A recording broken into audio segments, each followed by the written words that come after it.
Hello and welcome to my channel on Ancient and Chinese Astrology. I am professional astrologer Zagata from 100%astrology.com, and in this video I would like to share with you and tell you a legend about a curse that was placed on astrologers. This legend comes from ancient India, and there is a story. I will show you the two sources I'm using. This is Lord Shiva, a famous Indian deity, and the two sources I'm using are James Braha, American astrologer, very famous. He brought Indian astrology, Jyotish, wrongly called Vedic astrology, to the United States in the 80s. He was the first one, and he's been lecturing, etc., etc. And this is the first book, chapter 2, page just a second, I believe 42 or 43, yes, so 43, 44, and the second one is called Gambler's Dharma by American astrologer Simon Chokoisky. He's also a Jyotishi practitioner, professional of Jyotish. He also Indian astrology. He also knows Sanskrit. Actually, he's been to India like James, and he actually also teaches Sanskrit. And in Simon's book, as you see, it's mostly dedicated to sports betting with Indian astrology, but he has lots of nuggets and gems about life, about certain rules, when not to do something, when to do something, according to Indian wisdom, etc. So the material I have in mind here is on page 86 in Simon's book. Okay, so I will start with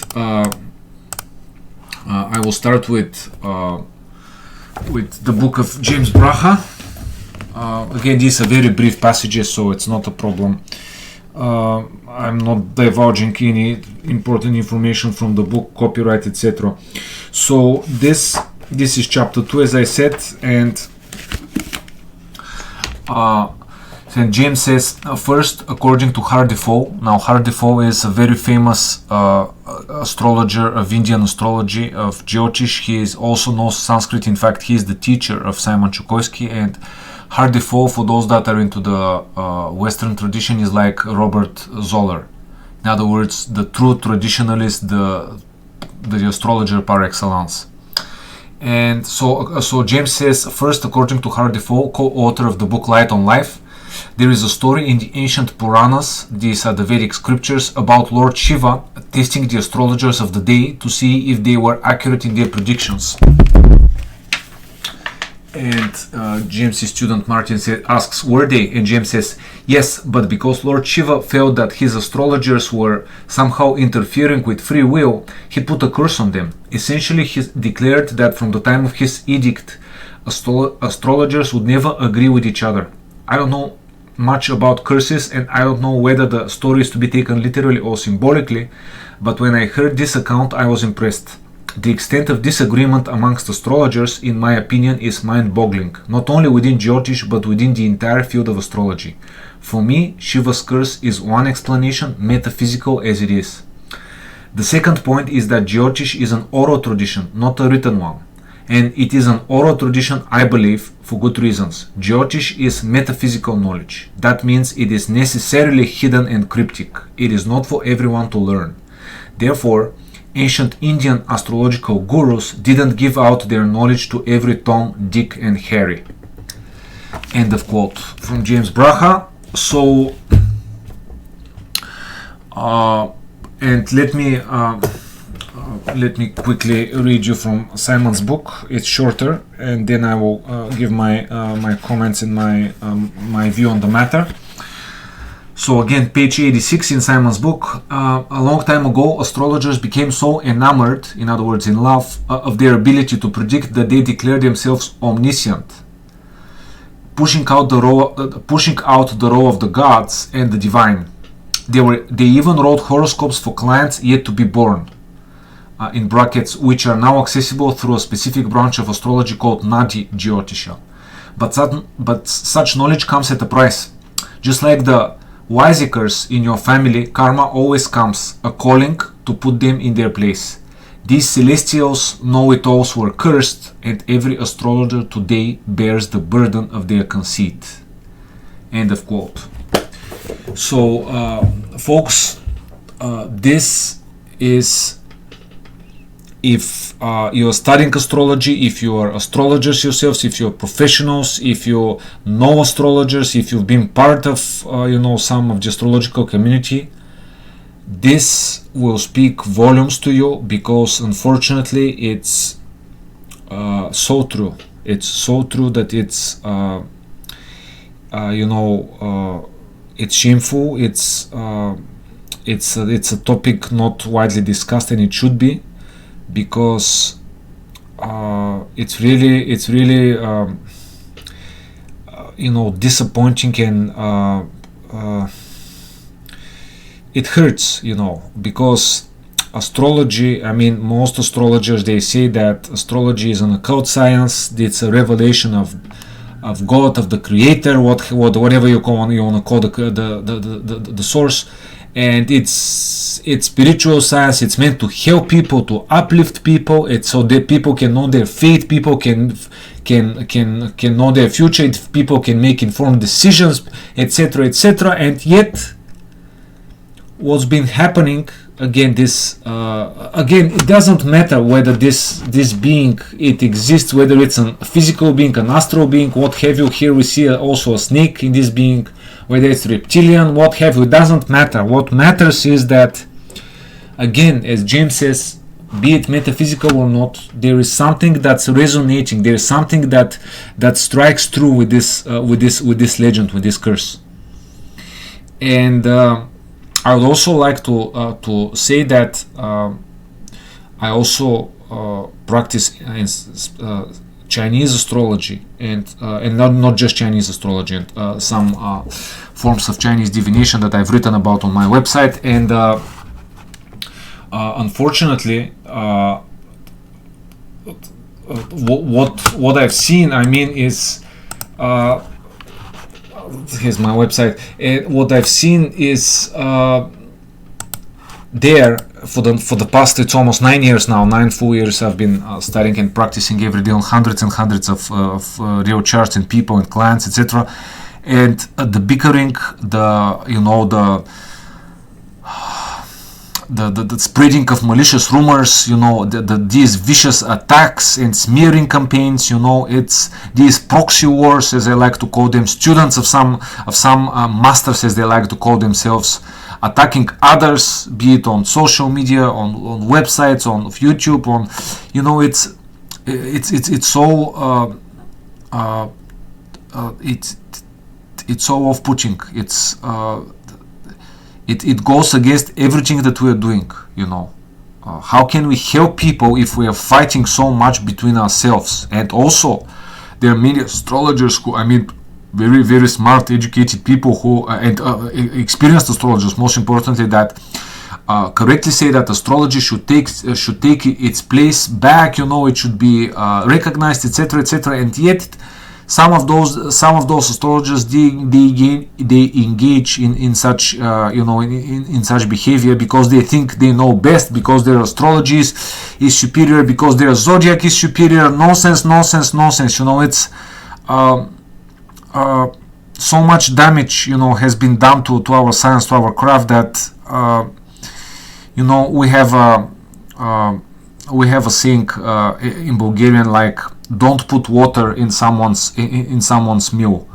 Don't feed whatever they are doing. We're feeding this being, this Lord Shiva, regardless of whether it existed or not. We're putting water, we're putting fuel in his engine by bickering and fighting amongst one another. So it's I don't engage in this. I don't go to other people's websites and criticize their their zodiac, their approach, their abilities, etc., etc. I would not do that, and it's so much beneath me. But the point is I know many astrologers, not just in Bulgaria, foreign astrologers from various countries, and I was saying that this curse is also very valid for Chinese astrology and Chinese metaphysics, because I've been in touch with Chinese astrologers, and not just Chinese astrologers, and what I've heard and what I've read in forums, in books, it's and mind you, I'm talking about some.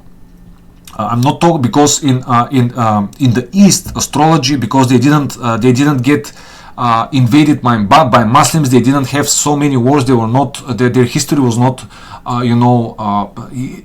erased or lost or censored, etc. So they kept their tradition. People know of the power of Chinese metaphysics. I mean, not just in China, in Asia, and people know what to expect from an astrologer. People from a diviner, psychic, etc. They know what to expect. They know they want specific information. They will not settle for less.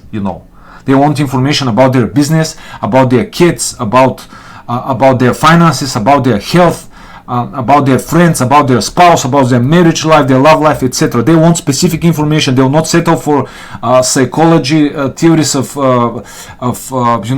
collective evolution and other nonsense, karma, etc. We're talking about real specific information. And the point I'm making is that especially for those of you that, because as I said, Chinese astrology is just one part of Chinese metaphysics. Chinese metaphysics is made up of five branches, five arts, and astrology is one of these. And we have medicine, we have crystal therapy, we have martial arts, we have immortality practices, we have feng shui, we have physiognomy, face reading, many divination, many disciplines, acupuncture, etc., qigong. So the point is that this bickering, this fighting is also very prevalent in other fields. I mean, apart from astrology, not just astrology. And for example, speaking of feng shui, classical feng shui, of course, I'm talking about measuring the actual energy of the cosmos that comes down to Earth with a compass and with complex mathematical formulas. I'm not talking about this nonsense of interior design of moving furniture. This has nothing to do with feng shui. But anyhow, the point is that in Hong Kong, for example, in Singapore, in Malaysia, in some parts of China, they're fighting between each other with feng shui, with astrology. We have buildings that use physical weapons that are pointing towards each other. Sorry, because this knowledge, while divine, while eternal, it's neutral. It's up to the practitioner how they use it, for good or for bad, to hurt or to help. And these people are using this, and they're smearing each other, and they're also their photos of such buildings and such banks that also engage in this, that are trying to bankrupt each other and for dominance, for greed, for power. And it goes against everything that this knowledge was, because if the creator, whatever you want to call it, not talking about religion, I'm talking about the highest being, the infinite ocean. If this being did not want, and it has no gender, it's both male and female, if this being did not want to reveal astrology to us while we are human here, it wouldn't have done so. She wouldn't have done so. Not just astrology, all the other occult and hidden, metaphysical arts and sciences. It wouldn't have done so. And what we're doing with them, it's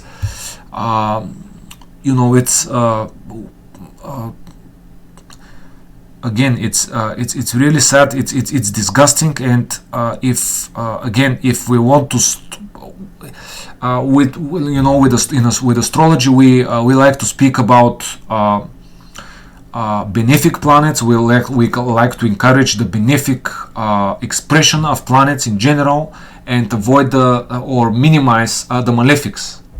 And with benefics, I mean we ought to be aspiring and cultivating qualities of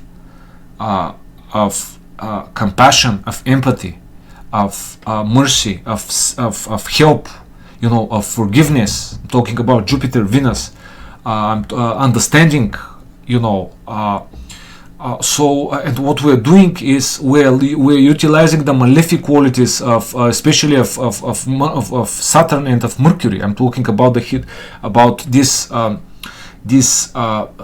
games, these plots, these this shifting, this very tricky things, saying one thing meaning another, these Mercurial and Saturnian themes of concealing one's deceit, etc., etc. It's again, I'm not saying that the ancients were saints or what have you, nothing of the sort. But what we're having here with the internet, with with social media, with travel, with the opening of the world, we have the chance to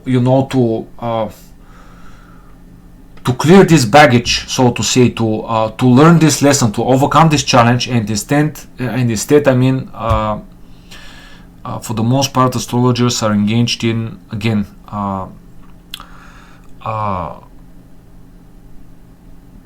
attacks on the personality of the astrologer, not of what they're doing. And it's again, and please understand, I'm not directing this at you watching this. I'm directing this in general to astrologers. If you catch yourself acting like this, please take this into consideration. Take a deep breath, have a more objective view, educate yourself. And I would also like to explain some other ways that astrologers sabotage our science, our community, and that's by making comments and expressing opinions about subjects, and I mean types of astrology that they haven't studied. It's absolutely inadmissible, and because these comments and opinions are always negative for 99%, because they like to to stand out and saying this astrology is bad, this astrology is this, listen to me, I know what I'm talking about, come to me for a consultation, what have you. This is so mercantile, so selfish, that it's, again, and by the way, it happens all three ways. I've heard Western astrologers speak very negatively about Indian astrology, and this is ridiculous, especially comes from modern astrologers who have no knowledge of the depth of our own Western tradition, and they have even less knowledge of the depth of the Indian tradition. And not just Indian astrology, the Vedic knowledge that precedes Indian astrology by millennia, because Indian astrology is also about 2000 years old, as I discussed in my talking about horoscopic astrology. And the other way around also. I've heard many Indian astrologers speak about Western astrology, about sun sign columns, as if they know nothing about our tradition, about ancient astrology, that it's perhaps older than theirs, and that there is proof that, as I explained in my previous video, that ancient astrology influenced Indian astrology, not the other way around, with the Yavana Jatak of the 2nd century text. And I gave proof of specific terms that the Indians just took and transliterated. But anyhow, that's not the point. The point is that those Indian astrologers, they speak of when they say Western astrology, they mean astrology for the past 100 years, nothing else, folks. We have an extremely rich tradition, and they speak things like, in Western astrology, the sun is the most important point. Bullshit. The ascendant is the most important point. You will not find an astrologer in history, except for the last 100 years, that says that the sun is the most important point. In fact, astrologers will say that for those that are born during the night, the moon is more important than the sun. And then for those that are born during the day, the sun is more important than the moon, because it's the sect light. But the ascendant is always the most important point. Everything hinges upon the ascendant. And likewise, I've heard Chinese astrologers have a low opinion of Western astrology, again, thinking of sun sign columns and other platitudes and shallow practices, without having no knowledge that again, ancient astrology, in fact, that the Babylonians influenced Chinese astronomy and astrology also somewhat. There's proof of that. And likewise, I've heard again, Indian astrologers speak bad of Chinese astrology. There's no need to learn Chinese astrology if you know Indian astrology. Again, folks, don't do this unless you have studied a tradition for at least a year. Unless you've seen how charts are read, how charts are delineated, and what type of information can be extracted from a given system. Please hold your comments. because you are adding fuel to to the agent of this being here, whether it existed or not. You are not doing a service to the astrological community. You are creating division and confusion, and you are actually shaming yourself, because what you are talking is not founded on anything but personal opinion without any knowledge on the matter. Again, likewise, we as astrologers, we like to criticize scientists for their lack of objectivity. That's true enough. What I have in mind is, I believe it was in the 70s. It's well documented that about 30 or 40 Nobel Prize winners signed a declaration saying that astrology cannot possibly work. Now, what type of scientists are these people when none of them has ever studied astrology and yet they are signing a declaration? That's like me signing a declaration on molecular biology or chemistry or I don't know, law or what have you. You know, I would never do this. You know, it's preposterous. You know, it's unethical. It's unprofessional. So don't fall to the level of these people. And again, we have to if we want to strengthen our community, if we want to slowly or little by little even, but doing the right thing, if we want to raise astrology to where it belongs, or at least somewhat to where it used to belong, again we have to use again the benefic planets. We have to unify Venus. We don't have to destabilize Mercury. Okay, we have to unify. We don't have to contest with each other. So again, please take this matter to heart. Contemplate on it, meditate on it, please. Again, and I would also like to acknowledge my own faults. I was very critical of Indian astrology at first. Yes, I studied it just for 6 months, but my type of studying is when I delve into something, I get obsessed and don't. So but the point is, the sources I read and the people that presented this knowledge did it in a way that was so off-putting, that and so they were saying things like you will never get to the depth of Indian astrology unless you say mantras, unless you pray to these deities and nonsense such as this. And this really put me off. You have to do this, you have to do that, folks. Let's take a bird's eye view and of who we are. We're here temporary in this reality. We're here temporary with this eternal knowledge, and it's up to us. We are more than this knowledge, okay? We're selectful of the knowledge that we choose to learn and then bring back to the source, okay? Let's not put some deities and some knowledge above us, but let's remain humble. Humility is a great lesson. So I was wrong. I'm happy to admit that, and other astrologers opened my eyes. But they did not open them by showing me that I was wrong. They opened them by showing me the type of depth that Indian astrology possesses, that it can also speak about the spiritual life of the native, which is extremely important, obviously, but not just that. Aside from the physical stuff and the predictions, etc. And I was fortunate to be in contact with such open-minded people that that helped me to widen my horizons. And granted, many astrologers were not so fortunate. They did not, or they don't have contacts, or they're only interested in one type of astrology. That's okay. That's their choice. That's perfectly fine for them, as long as it works for them. They're happy. They help people. They help themselves, etc. Again, what it's not okay is smearing other types of knowledge, attacking other astrologers. And let me also explain that I was critical of Indian astrology, but I never put this on paper. I never attacked other astrologers. That was my position and my view, and what I've discussed it privately with friends and with other astrologers. That there is a big difference. I would never, again, what I said, don't